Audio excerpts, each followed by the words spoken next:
Welcome to Bless Your Heart, a special segment of Sunday Night Live where verses are stitched back into context with some love. I am your host, Trenton Barksdale, and I look forward to enjoying some time with you. Let's sit for a while. What is going on, everyone? Welcome back to another edition of our segment. Before we get started, I wanted to make some remarks. First, I again want to thank all of you for your patience. It has been very busy lately, and our family was in the process of moving, and life got very hectic. Second, I don't want anyone to think that we have forgotten about all of you. Not only has it been busy for me, Ben has had a lot going on as well. For those of you that know his family real well, they have been in the process of moving themselves as well as taking care of other issues. So at this time, I want to ask you to please pray for them and that God would help them in the right direction. Thank y'all so much for that. With that being said now, let's take a moment to now talk about our next verse of consideration. And if memory serves me correctly, this is our 20th episode, so thank you all for your support up until this point. And today, this verse will come as a shock, but as we go through it, it will make more sense. Today, let's talk about Matthew chapter 16 and in verse 18. The Catholic Church likes to take this verse as a means of establishing the papacy and trying to say that this is where the Catholic Church got its start. However, studying the verse in context reveals something completely different. Here's the verse in question. This is again Matthew chapter 16 and in verse 18. I'll be using the English Standard Version for this.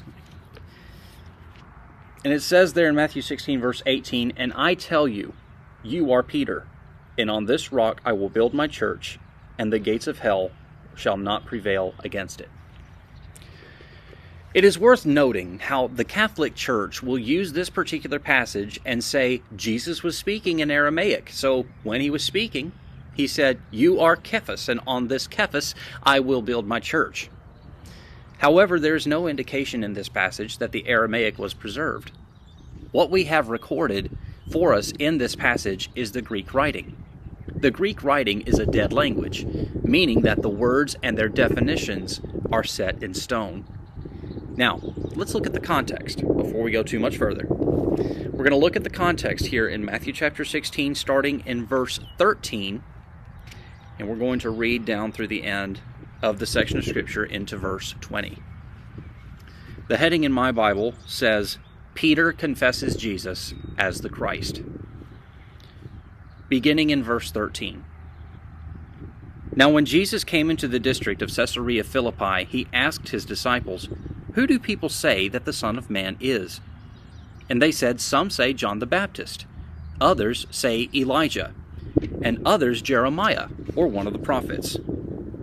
He said to them, "But who do you say that I am?" Simon Peter replied, "You are the Christ, the Son of the living God." And Jesus answered him, "Blessed are you, Simon Bar-Jonah, for flesh and blood has not revealed this to you, but my Father who is in heaven. And I tell you, you are Peter, and on this rock I will build my church, and the gates of hell shall not prevail against it. I will give you the keys of the kingdom of heaven, and whatever you bind on earth shall be bound in heaven, and whatever you loose on earth shall be loosed in heaven." Then he strictly charged the disciples to tell no one that he was the Christ. Notice that Jesus in context is asking his disciples about who people claim he is. When Peter answers, Jesus blesses him for his answer and tells him that flesh and blood did not reveal that to him, but the Father in heaven.